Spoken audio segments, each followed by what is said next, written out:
Hey everyone, Tyson the Subaru Specialist from Subaru Print Storage here, and today we're taking a look at the 2025 Subaru Forester Touring in the Magnetite Gray Metallic. Now, 25 Forester's got a redesign this year. It's an updated exterior, interior. They've updated the drivetrain.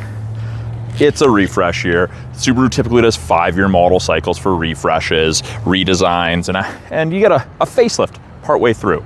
So what's new?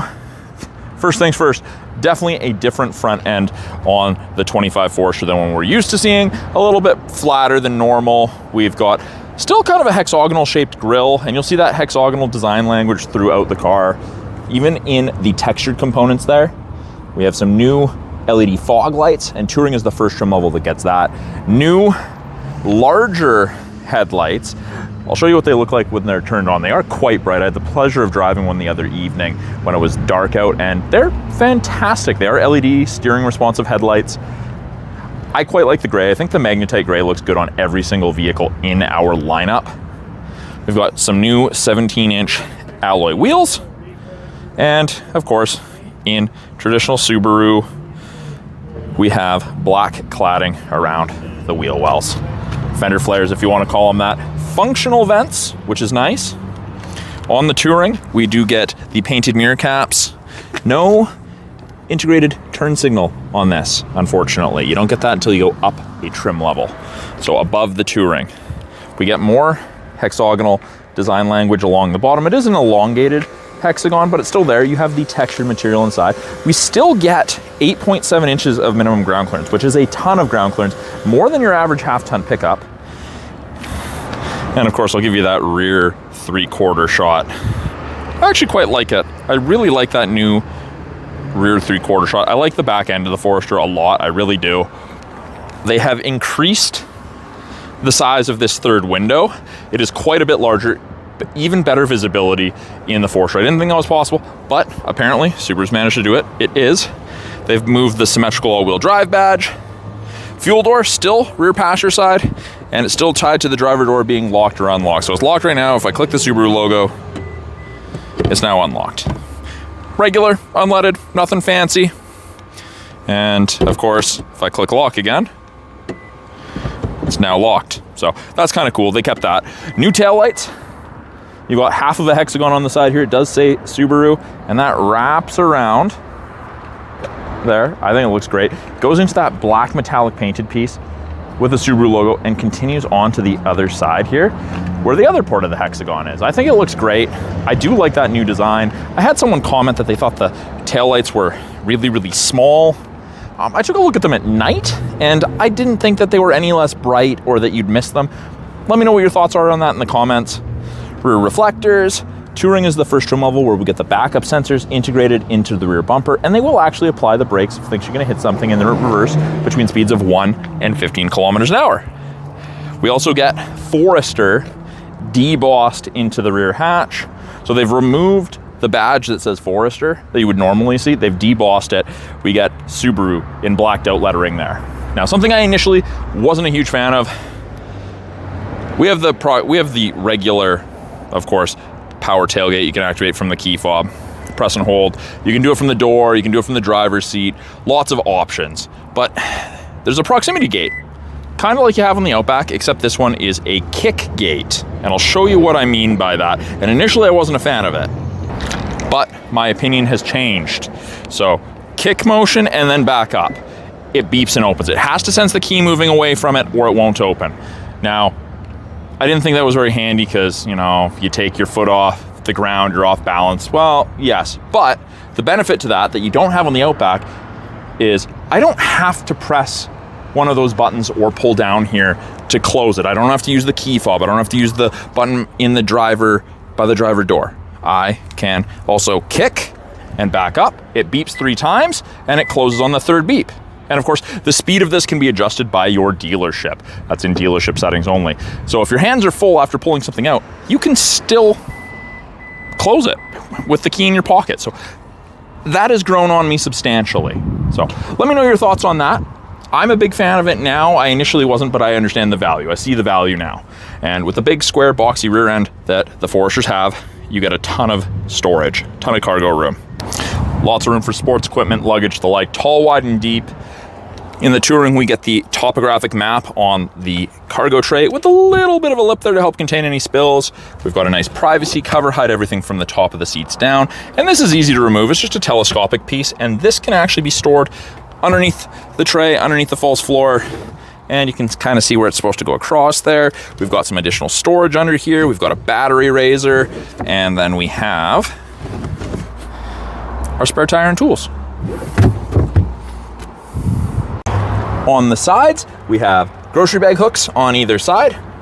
Hook the loop of your grocery bag over it, and they don't go tumbling left to right when you corner. We've got a 12-volt power point for any charging needs, and we have nice hard mount physical tie down in each corner, which is really nice. I'm a huge fan of that.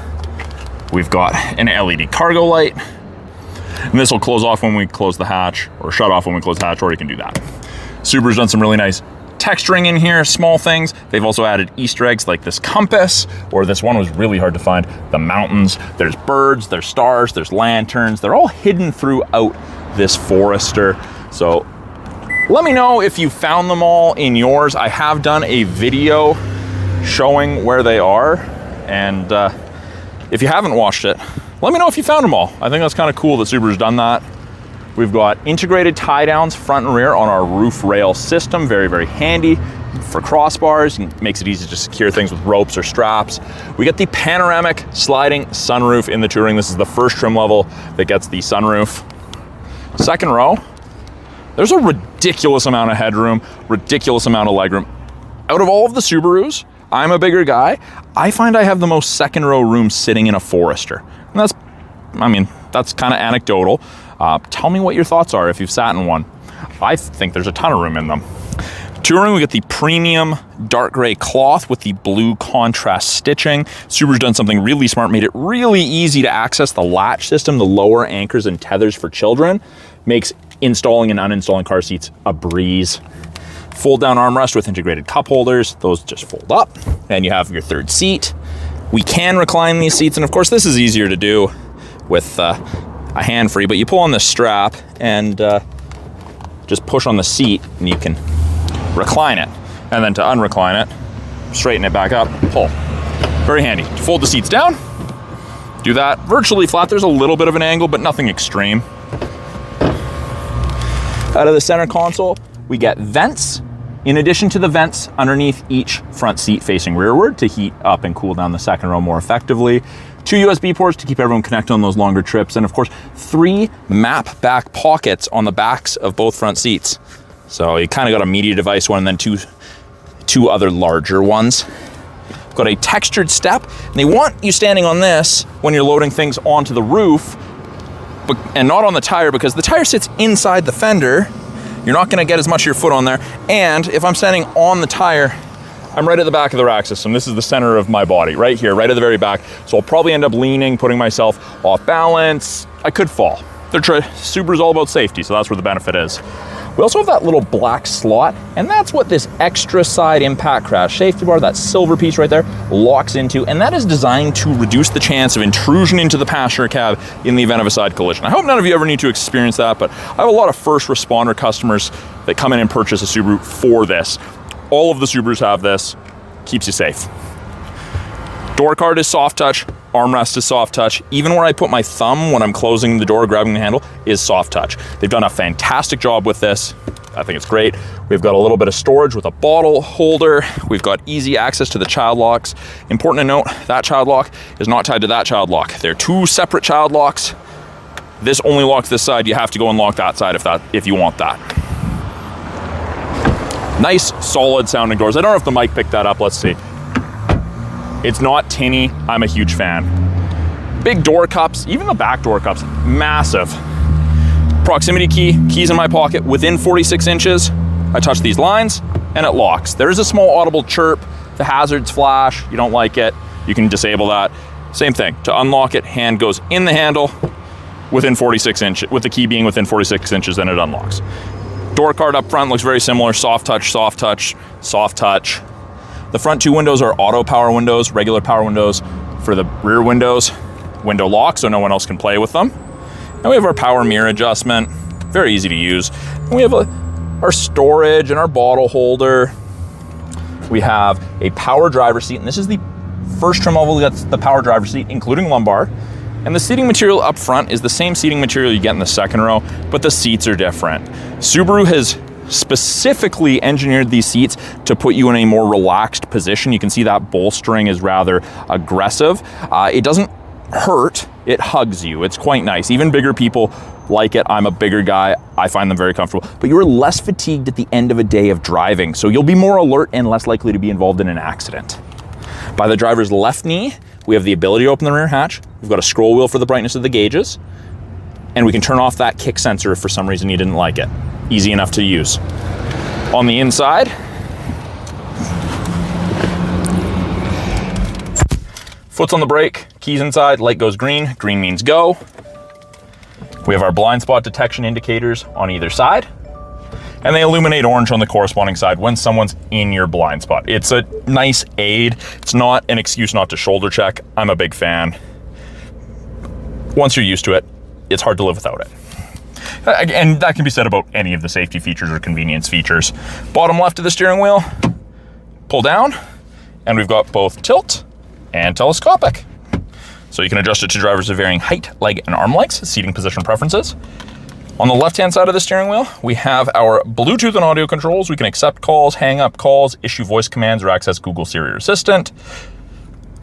Volume, we can toggle through our little menu here. It gives us different info depending what you want to look at. I like time and thermometer. Switch from AM to FM to USB to Bluetooth. Switch between presets. It's all very handy. Subaru set this up so I almost never have to take my hands and touch things.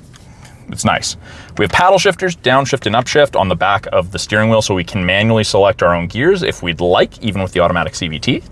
On the right-hand side, we have adaptive cruise and we have lane centering. Now, both of those use these three black boxes, and of course this is hidden by that one, those color stereo EyeSight cameras to look for cyclists, road lines, pedestrians, and other vehicles. These also do automatic emergency braking, which saves you 10% on your basic insurance here in BC. It's fantastic, stops you from hitting things. I'm a big fan. The adaptive cruise, when you turn it on, you get an image of the Forester there, and you can see there's 4 bars ahead of it all the way down to 1. That is the follow distance behind the vehicle ahead of you that you will follow at if you catch up while using cruise. 4 bars at 100 kilometers an hour, you'll follow at a distance of roughly 150 to 180 feet. So, good safe distance. You can decrease and follow closer if you need to. Each time you press it, decreases that. But 4 in the north is totally fine here. Lane centering, you get the little image of the steering wheel there. Above 60 kilometers, if the cameras can see the road lines, whether that's one or both sides, it'll illuminate white, those gray lines, white on the corresponding side, and then it'll give you gentle steering input to keep you centered in your lane. It's a nice aid. I didn't think I'd like this.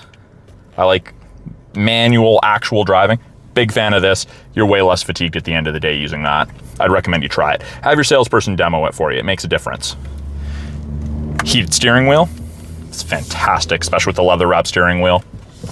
We have an 11.6-inch touchscreen infotainment system that they've broken into 3 portions. Top portion is where we access things like X mode, which is like 4 low in a pickup for speeds of under 40 kilometers an hour for the rough stuff.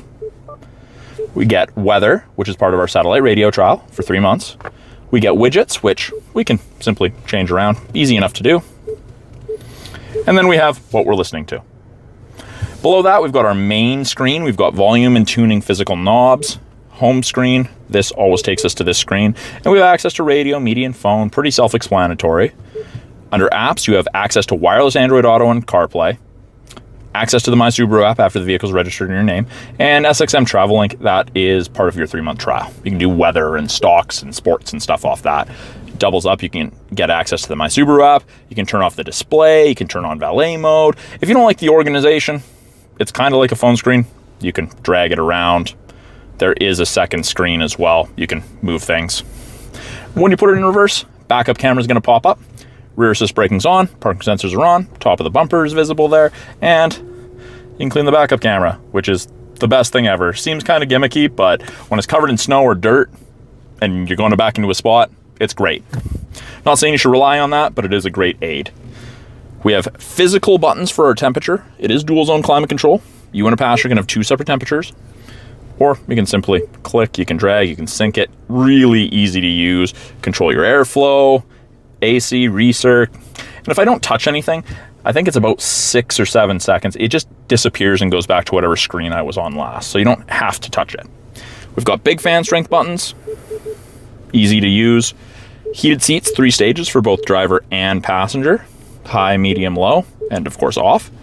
Below that, 2 USBs, an auxiliary, and a wireless charger. And they've changed the center console and it's soft touch, which is great. It's very, very comfortable if you have to lean your leg against it. It's not hard plastic. You're not gonna bang your knee up on a long trip even. It's quite comfortable. Automatic CVT with the manual mode that I'd mentioned previously. This feels good in the hand. It's ergonomically shaped very well. Big fan of this. Park brake. Foot on the brake and push down to deactivate it. We've got offset cup holders. They hold Tim Hortons cups very easily. Got a 12-volt power point. We have a little bit of storage there, and we have a semi-soft touch armrest. So I call it semi-soft touch because it's not full-on soft touch, but it's not hard plastic. It's quite deep. There's no power point in there, but there is a place to run cords out of. So if you have a power bank or something in there, you're not going to crush that cord while using the armrest. Up top is my favorite feature ever in any vehicle, bar none, auto-dimming rearview mirror. No switch to flick, just automatically dims if someone has their brights on behind you. It's fantastic. I love it. We have an integrated compass, and we have the HomeLink system. So you can hook up to 3 separate garage doors to your mirror. So you don't have to carry a bulky sun visor opener, or pull it out of the center console, whatever. You've got it built in. And it's easy enough to erase the memory as well. We've got LED map lights, and then we have SOS and roadside assistance. So that is part of the My Subaru Connected Services trial you get with most new Subarus. Typically, you get 3 years with new Subarus, sometimes 1 with a used one. SOS, roadside assistance. We've got sunglass storage. We've got our sunroof, slide control, and it's a big roof. It goes into the second row. It's quite nice. We've got card holders on the sun visors. We've got vanity mirror with light. And we've got an extension off of this. So they're nice. It's well laid out. I'm gonna leave that running. I'm gonna show you guys under the hood because I do realize that I did not show that to you guys. And it's still a 2.5 liter 4-cylinder boxer engine. We're sitting at 180 horsepower, so it's a 2 horsepower downgrade versus the outgoing Forester. Not that I think that the 2 horsepower is gonna make or break it for a lot of people. Looks pretty much the same. Running 0W16 synthetic oil, and pretty much everything in yellow is what the average consumer is going to touch.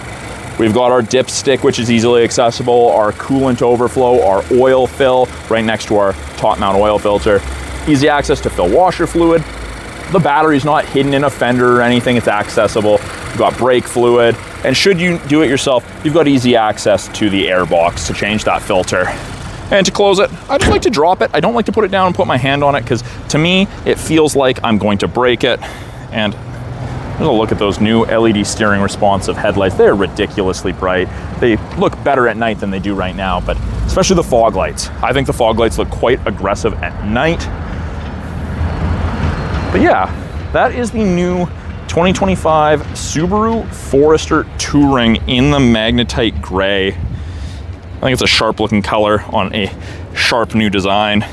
Visibility is improved over the previous gen Forester. Taillights look good. It's still definitely the Forester we know and love, just with a different exterior. So thank you for sticking with me and watching my walkthrough of the 25 Forester Touring behind me. I'm Tyson, the Subaru specialist from Subaru Prince George. If you guys have any questions about anything you saw in the video, any of the tech, anything about the Subaru lineup in general, please put it in the comments below. I love hearing from you guys. Maybe you can ask me a question I'll be stumped about. I love learning, and a lot of my learning I learned through you guys asking questions. So again, thank you for watching. Look forward to talking with you guys soon.